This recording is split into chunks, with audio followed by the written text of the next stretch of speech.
மகர விளக்கு பூஜைகளுக்காக சபரிமலை ஐயப்பன் சுவாமி கோயில் இன்று சரியாக 4 மணிக்கு நடை தற்போது திறக்கப்பட்டிருக்கிறது.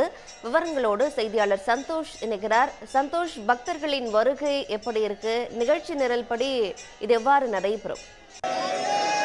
நிச்சயமாக இந்த சபரிமலையில இப்ப நம்ம இருக்கிற இடம் இப்ப நான் சன்னதியில இருக்கிறேன். இந்த இடத்துல பாத்தீங்கன்னா சரியாக ஒரு ஆண்டுக்கு பிறகு பாத்தீங்கன்னா இந்த மகர ஜோதி மண்டல விளக்கு பூஜைக்காகவும் மண்டல கால பூஜைக்காகவும் மகர ஜோதிக்காகவும் நடை திறக்கப்பட்டிருக்கிறது. இப்ப நமக்கு பின்னாடி இருந்து அந்த சத்தம் கேட்கும். வான வேடிக்கை முழங்க தற்பொழுது நடையானது திறக்கப்படுகிறது. சரண கோஷங்கள் ஒரு பக்கம் கேட்டுட்டு இருக்குது. பக்தர்கள் பாத்தீங்கன்னா இன்னைக்கு 30,000 பேர் முன்பதிவு செய்திருக்கிறார்கள்.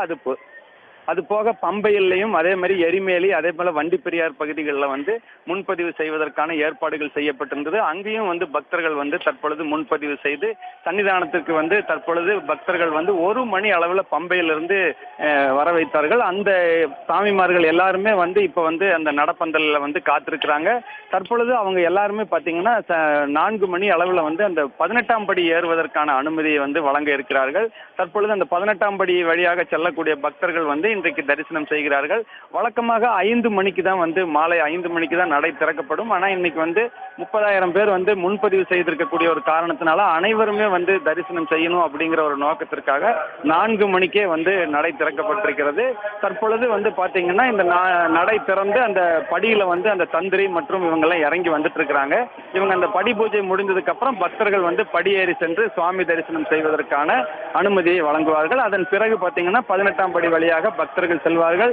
ஏற்கனவே நம்ம முன்னாடி சொன்ன மாதிரி பல ஏற்பாடுகள் பக்தர்களுக்காக செய்யப்பட்டிருக்கிறது. அதாவது அதிகமான பக்தர்கள் வந்தால் கூட்டத்தை கட்டுப்படுத்துவதற்கு தேவையான நடவடிக்கைகள் எடுக்கப்பட்டிருக்கிறது. தினந்தோறும் 70,000 பக்தர்கள் முன்பதிவு செய்யும் விதமாக செய்யப்பட்டிருக்கிறது.